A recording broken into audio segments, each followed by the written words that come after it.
Priscila Delgado, lo más importante es que es una gran amiga, pero además, Priscila es sinónimo de libros. O sea, usted cuando escuchen Priscila, imagínense un pocotón de libros acumulados en una pared y por todos lados, y al lado de la cama. Eso es Priscila Delgado con relación a los libros de literatura. Todos escuchamos todos los años en agosto la Feria del Libro. También hay esa persona que estuvo detrás empujando, haciendo que creciera. Bueno, esa es la Priscila Delgado que yo conozco. Luis, y yo te conozco a ti, nos conocemos hace más o menos 25 años, Luis. Sí, yo era muy chiquitito, me acuerdo. Éramos chiquititos los dos.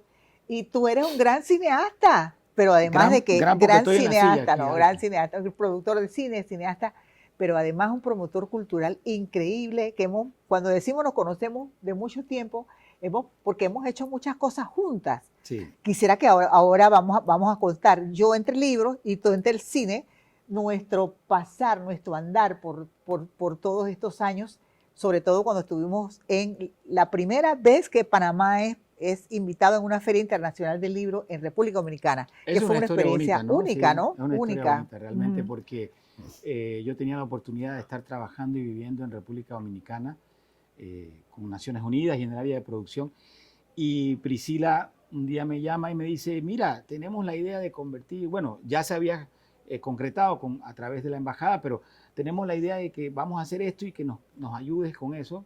Y yo le dije, vamos, y comenzamos a estructurar todo lo que iba a hacer. Hicimos un recorrido del escritor, me acuerdo. Hicimos, o sea, una cantidad de actividades que, bueno, Priscila hizo una lista de gente que llevó a República Dominicana. Llevamos 80 artistas entre escritores y artistas. Sí, sí. Fue marcante, yo creo que para Dominicana fue marcante, porque para además ti, nos para parecemos mí. mucho. Somos dos países que nos parecemos mucho. Nosotros tenemos esa vida caribeña que, aunque estemos en el Pacífico, nos identificamos mucho con el Caribe, ¿no? Y yo creo que marcó, y la feria fue muy bonita. No, y las comidas en mi casa, cuando íbamos a hacer estos trabajos de afinamiento de la Feria del Libro, entre él y yo, hasta largas horas de la noche, esa parte que no se ve detrás de una feria. Claro, porque si hay que hacer la programación, ¿no? Entonces uno agarra y dice, bueno, este escritor lo ponemos en esta sala, este artista en esta. No, espérate, que choca con este. No, es que él viene en tal fecha, no viene en la otra. Y la verdad que esa coordinación toma su tiempo. Poetas descalzos, ¿recuerdas? Sí. Poetas descalzos en cocina. Sí. Cuando tú presentaste El Último Soldado, yo quiero que ahora hablemos un poquito de esa producción y de las que vienen. Hiciste El Último Soldado y además de eso presentamos ¿cómo se llamaba el artista que gustó tanto, que era de reggae? Ness. Fue una locura. Patricia Bliek, que nos sorprendió también. Muchísimo, Patricia. Los decimeros que llenaron una plaza, y que fue un vínculo tremendo entre República Dominicana y Panamá. Luis, tú eres un gran entusiasta de la cultura en general. Sí. Yo no te veo a ti como cineasta ya. Te veo, además de cineasta, te veo como un hombre hacedor de arte y cultura.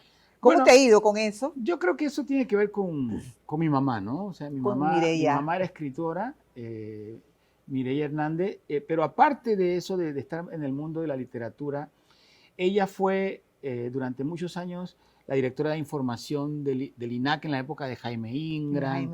Luego vino Diógenes Sensi, ¿no? Era gente que uno admiraba mucho, y yo vivía en el Teatro Nacional, o sea, yo era pequeño y me movía conocía el Teatro Nacional, todos los huecos, los fantasmas que hablan del Teatro Nacional y todo eso, y ahí vi mucha actividad cultural. Se desarrollaban los veranos felices, ¿te acuerdas? En el Parque Omar. Entonces, digamos, eso pues siempre me mantuvo en contacto con gente de teatro, gente de danza, ¿no? Gente de cultura en general. Y eso me hizo pues una especie de promotor de la cultura en todos los aspectos. Oye, Luis, tu mamá recibe el premio Miró casi muriéndose. Sí, ganó 4 veces. 4 veces el Miró, pero el último. El último ya estaba muy enferma. De hecho, cuando la llaman, el arquitecto ¿cómo se llama el muchacho? Reiner la llama y le dice, mira que te ganaste el premio. Estábamos en el hospital, ya estábamos en el oncológico. Y bueno, ella cierra el teléfono y me dice, bueno, me tendré que poner una peluca, pero yo voy a buscar el premio del teatro. Entonces se preparó todo y se organizó, le hicieron una rampa para que pudiera entrar al teatro. Y fue muy emotivo. fue muy emotivo. A mí, digamos, de toda lo que más me afectó fue que ella era el momento en que comenzaba a crecer como escritora, porque había trabajado toda su vida como periodista y periodista de cultura. Pero entonces cuando ya dijo, bueno, me voy a dedicar a escribir, ahí pues ya le llega la muerte prematura, ¿no? Sí. Por así decirlo. Pero bueno, como muchos artistas dejó su legado, como muchos escritores han dejado su legado acá en Panamá. Que eso Ese que a ti te encanta leer. No, no solamente eso, yo después de muchos años me dediqué a escribir. Tengo dos libros muy lindos, La Balsa al Insomnio y Galopando en Sueños, que han gustado muchísimo, y ya voy por el tercer libro, que lo escribí en pandemia, y además un estudio sobre hábitos lectores que no se había hecho aquí en Panamá. Yo me acuerdo de ese estudio, muy bueno. Y bueno, por ahí estoy retomando las letras, porque yo siento que la escritura es una cosa viva, ¿no? Si lees, escribes. Sí. Tú escribes tus guiones de cine, tú haces todo un tema literario para poder escribir lo que tú haces. Mira, hay algo interesante allí, porque, y lo vivo yo como profesor también de cine y de lenguaje cinematográfico, que muchos de nuestros jóvenes, que, oye, son interesados en la cultura, O sea, les gusta tocar instrumentos, les gusta leer, les gusta organizar eventos culturales. Yo lo llamo la generación Nike. Just do it. Ellos van haciendo, van porque van organizando. No, que tengo un toque, que no sé qué, que digo, bueno, dale. Pues. Entonces, pero hay algo que sí, yo creo que tienen una visión más de la ventana hacia arriba que de la ventana hacia abajo. Nosotros tenemos una riqueza muy grande en la literatura y en nuestras propias historias. O sea, cuando así se te ocurre que yo quiero ser guionista, oye, lo primero que tienes que hacer es ponerte a leer toda la literatura local, porque es la más directa a ti, es la que te va a reflejar mejor tu forma de vida, tu filosofía de vida, conoces más los ambientes, todo el contexto arquitectónico lo conoces visualmente. Entonces, si tú quieres ser un director de cortometraje, lo primero que te recomiendo es ponte a leer cuentos panameños. Claro, claro. ¿Y tú crees que los muchachos están leyendo? Luis, yo no leen cosas cortas, no es que no lean, pero digamos, comienzan a leer algo y se aburren. De hecho, leí un artículo tuyo hace poco sobre el tema de que en la medida que compras libros caros, en la medida que vas leyendo llegas al tercer capítulo y dices, no, pero ya esto me aburre. Pero eso también depende del escritor. Si el escritor te aburre, ya... Pero nosotros tenemos una tradición de lectura que no se tiene ahora, entonces... yo creo Gracias a la Feria del Libro también. Exacto, entonces yo creo que hay que retomar esa tradición de la lectura, principalmente en las escuelas. Nosotros organizamos el programa de formación de escritores y de ese programa Profe, que son los 5 géneros literarios, ahí han salido más o menos 12 libros y antologías. Y eso a mí me parece que es bien interesante porque son muchachos que escriben entre una niña de 14 hasta 20 y pico, 30 años, que son el relevo generacional de los escritores que ya que son mayores, en historia sobre todo, que están escribiendo muchos cuentos e historias nacionales, que eso es bien importante. ¿Cuándo te parece a ti o crees que esa formación y esa bola de nieve que se iba creando te llegó y dijiste, ¿sabes qué? Yo me voy a poner a escribir? ¿Cuándo tú crees que surge? ¿O por qué surge eso? ¿Por qué surge? Bueno, es bien gracioso. Surge en un momento donde yo no podía dormir, de insomnio. Yo me acostaba a dormir, eran las 2 de la mañana, yo tenía mi propio negocio y no podía dormir. Entonces yo dije, ¿sabes qué, Priscila? Párate y escribe lo que estás sintiendo. Y comencé a escribir mis propias reflexiones. Y las comencé a publicar en Facebook a los amigos. Me dice, oye, que te quedó bien bonita. Y llegó un amigo escritor y me comenzó a revisar lo que yo escribía. Y ya comencé yo a buscar más mi ángulo de necesidad de escribir lo que yo quería, que era un poco contar reflexiones propias. Y así ha sido hasta al sol de hoy. Ahora simplemente me salen muy fáciles y con una muy buena prosa que me han dicho algunos expertos y por eso yo creo que uno tiene 2 formas de escribir. Tú lo haces haciendo cine y yo lo escribo para mí y lo escribo para que otros me lean. Cuando uno escribe un libro ya queda para el mundo. Te pregunto porque yo recuerdo ese primer libro que mencionas, que me lo leí, que me lo regalaste sobre el tema del insomnio y a mí yo recuerdo que me parecía un gran anecdotario. O sea, porque al final cada cuento es como una anécdota, ¿no? Una cosa de que tú viviste. Claro. Y esa forma de expresión es la que a veces no les hace falta a nuestros muchachos. No. Mira, yo tengo una norma en las clases que que al primero se asustan y después lo comprenden. Y luego, esta es la primera clase, saquen un bolígrafo y descríbanmelo. Y no tienes idea a veces lo que les cuesta describir lo que ven en un bolígrafo. Así es. Entonces le digo, ese es el punto, que tenemos que aprender a contar historias describiendo. Nos cuesta describir. Nos cuesta mucho. Y es un ejercicio, ¿no? Un ejercicio. Y yo le digo siempre a los muchachos, sobre todo a estos que nos van a ver en Punto Cultural, que cuando comiencen a escribir, comiencen a hacerlo a mano. Porque es un ejercicio neuronal que afina todo el tema motoro para poder que tú saques algo. Luego lo llevas a una computadora. Mira, y buscas. Sí. De hecho, los escritores ya de antes, los de la generación del 27 o antes, o después también, tenían que escribir a mano. Qué interesante eso. Yo soy Tauro, ¿no? Entonces los Tauros tenemos Yo soy Leo, la mala maña de que nos cuesta arrancar algo. Somos como una esponja, vamos llenándonos, pero ese primer paso nos cuesta. Ya después que damos el primer paso, no paramos. Entonces, mira qué interesante que el guión que hice de Sucedió en Enero, que es la película que voy a hacer, bueno, ya es este año, pero a finales de este año. Igual, me había leído el libro de mi mamá, tenía esa idea, había anotado elementos, conceptos, pero tú quieres que te diga cuándo dije, comienzo a escribir y cómo. En una taberna, ¿no? Y de repente dije, por aquí va a arrancar la historia. Y comencé a agarrar servilletas. Y comencé a escribir en una servilleta, ¿no? Entonces al final me llevé como 20 servilletas.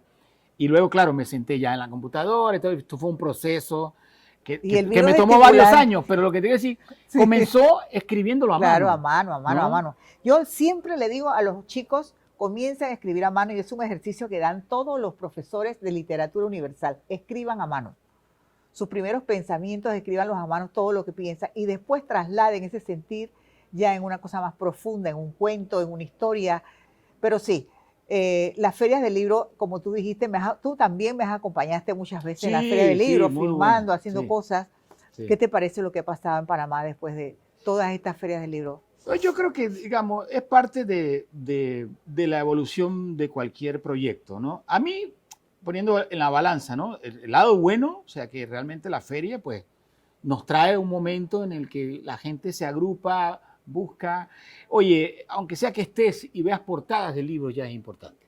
O sea, no todo el mundo va a ser el superlector, como a nosotros nos gusta, pero el hecho de que estés allí en un mundo de ferial, eso es importante. Y en el camino algo se te ocurre y te lo compras y así va. O te encuentras un cuentacuento, o te subes a uno de los talleres. O sea, la feria es muy importante y ha tenido altos y bajos. Otra cosa, tú tienes la película esta, Sucedió en Enero, y viene otra antes, que habla de... Sí, lo que pasa es que yo tengo el fondo de cine de Sucedió en Enero, que es una película de ficción, está inspirada en una obra de teatro de mi madre, que se llama igual, Sucedió en Enero. Es una anécdota que yo siempre cuento porque ella estaba enferma y como siempre nosotros en Panamá entregamos todos los premios Miró faltando 20 segundos para que den las 4 de la tarde. Entonces venía el día final y en la época no se tiraban por internet, sino que tenías que imprimirla. Entonces imprimimos todas las 3 copias, corre, llévalo, no sé qué. Y yo lo llevo y cuando llego a que voy a entregar, que la muchacha me va a hacer allá en el casco viejo, le faltaba la plica del título. Y yo llamo a mi mamá, pues la película no tiene, la obra de teatro no tiene título. Dice, bueno, es sobre el 9 de enero, ponle lo que tú quieras rápido, pónselo ahí rápido para que no cierren. Entonces yo ahí me comienzo a leer las primeras hojas y tal, digo, nada, Sucedió en Enero. Entonces es una anécdota porque el título se lo puse yo a la obra de teatro de ella. Pero después que la leí ya con calma dije, no, esto es una gran película, ¿no? Y no es una película de la obra, es una película inspirada en la obra de teatro. Un director que viene a montar una obra de teatro y se encuentra de que él escoge entre a sus actores un variopinto de la sociedad panameña. Entonces esos conflictos de la sociedad panameña se van a presentar mientras están en los ensayos, ¿no? ¿Cuándo sale? Eso se va a rodar a final del próximo año, ¿no? Mientras tanto, estoy trabajando, ya rodamos, estamos en la parte de revisión de materiales, de postproducción, de un material que me pidieron que dirigiera, que es sobre la historia de cómo los negros inmigrantes que vinieron a Panamá en 4 oleadas, ¿no? Primero los que trajeron las colonias inglesas que llegaron a Boca del Toro en 1815, luego llega el ferrocarril en 1840, luego viene la construcción del canal francés, luego vienen las bananeras y finalmente la construcción del canal interoceánico de los Estados Unidos. Entonces venían de diferentes lugares y en cada oleada venían también diferentes. Y ellos, de una forma u otra, tenían la misma relación que New Orleans, o sea, eran puertos, o sea, los traían para trabajar en puertos, trabajaban con el banano o en los puertos, al mismo tiempo venían del afro, algunos venían de las Antillas, por tanto tenían idiomas, también lo hablaban en francés o en inglés, o algunos que venían de la colonia, entonces hablaban español, entonces eran las mismas condiciones. Entonces, muy poca gente sabe que esas migraciones hicieron parte de la génesis del jazz en el mundo, no en Panamá, en el mundo. Por eso tenemos a Louis Russell, que es el pionero, y hay una obra escrita por Ariel Pérez Price, que cuenta la historia de él, cómo sale Bocas del Toro, va a Panamá, de Panamá a Colón, de Colón a New Orleans, de New Orleans a Chicago, de Chicago a Nueva York y muere en Nueva York. Pero él es uno de los pioneros del jazz. Qué interesante. Y como él hay varios pioneros. Entonces, pero yo estoy buscando, el documental no es musical, es la historia de esa negritud nuestra y cómo esa fuerza de su música, de sus iglesias, de su formación por puerto, hacen que Panamá participe de la génesis del jazz y que muy poca gente lo sepa. Mira, súper interesante. Luis, mira, conversar contigo es para volver a construir algún proyecto, capítulo 1, ¿cierto? Tantas vivencias, ¿no? Mira, me gustaría escuchar tu opinión sobre esto, porque yo creo que la cultura, a veces la gente, el concepto de cultura también está un poco conservadorizado, ¿no? Porque tú haces cultura, o porque yo soy artista. O sea, no, al final de cuentas, o sea, todos somos artistas, todos podemos proponer. Lo que hay que tener algo bien claro. Uno, la terquedad, porque para hacer cosas en un país tan pequeño, con tantas dificultades, hay que ser terco. Y la segunda es la confianza. Tú tienes que creer en ti, creer en que lo que vas a hacer va a trascender, como tú dijiste, ¿no? Entonces, eso, digamos, es un poco lo que yo le diría a los jóvenes. La cultura está al alcance de la mano. Producir cosas culturales están allí. Y por último, y después me gustaría escuchar tu opinión, al final de cuentas es fácil para mí. Tú te sientas y te preguntas, bueno, ¿cómo yo quiero que sea el resto de mi vida? ¿Qué le voy a agregar al resto de mi vida? Y me levanto todos los días así. Yo pienso igual que tú, totalmente igual que tú. Pero yo pienso, además de yo no me considero escritora, sino diletante literaria. Me falta mucho para ser una escritora consagrada. Mi madre decía que para ser escritora hay que vivir en escritor. Si tú lo vives, yo lo estoy viviendo. Pero en cuanto al arte y la cultura, es un tema tan mío como todos. Hace 2 o 3 días estábamos discutiendo entre mi hijo de 33 años, mi esposo y yo, qué música es mejor. Pero mi hijo tiene mucha razón. La cultura es la opción de cómo tú ves las cosas.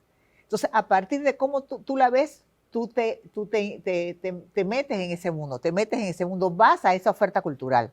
Por ejemplo, mi hijo jamás va a ir a ver a Bambán, pero seguramente que le encantaría ir a ver a Calle 13 si vuelve.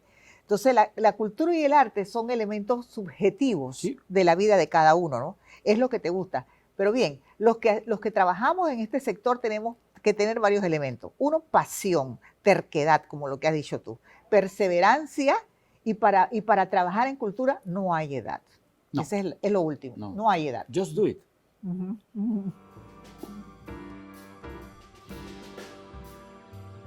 Priscila, hay algo que a mí sí, antes de que nos termine el tiempo que tenemos para hablar, me gustaría mencionar, y es el tema, ya que estamos hablando de cultura, de los hacedores de cultura, de la inspiración para hacer cultura, yo creo que tenemos que valorar mucho el hecho de que hoy en día tenemos un ministerio de cultura. O sea, tú y yo vivimos el mundo de la formación. Primero era el INCUDE, pero bueno, nosotros vimos el mundo del INAC, que fue una gran propuesta que provino de la época del general Torrijos, esa idea de convertir una institución que se dedicara solo a la cultura, con grandes pensadores, con grandes artistas, que fue como el INAC comenzó, pero siempre fue visto como una institución de segunda o de tercer espacio dentro de las posibilidades del Estado. yo creo que la propuesta de crear un Ministerio de Cultura tenemos que valorarla más. O sea, fue el gran gol con el que iniciamos este periodo. Eso yo creo que no se había conseguido y mucha de esa gente que luchó por la cultura estaría orgullosa de saber que hoy tiene un Ministerio de Cultura. Mira, y poner en valor la cultura por medio de un Ministerio de Cultura es sobre todo bien interesante, porque ha sucedido cosas como, por ejemplo, cine pasa donde nosotros, pasa para el Ministerio de Cultura. Yo que tengo 11 años de estar viviendo la pesadilla de los presupuestos, me siento tan alentada ahora de que estamos en una nueva sede. Primero, tenemos una sede mucho más decorosa, vamos a decirlo así. Tenemos muchos profesionales del arte trabajando con nosotros y esto es muy alentador. Quisiéramos seguir siendo un ministerio de punta con el apoyo de todos los gobiernos para poder conseguir las metas de los planes que nos hemos trazado y que han estado trabajando tanto el ministro anterior como la actual ministra Giselle González Villarruel.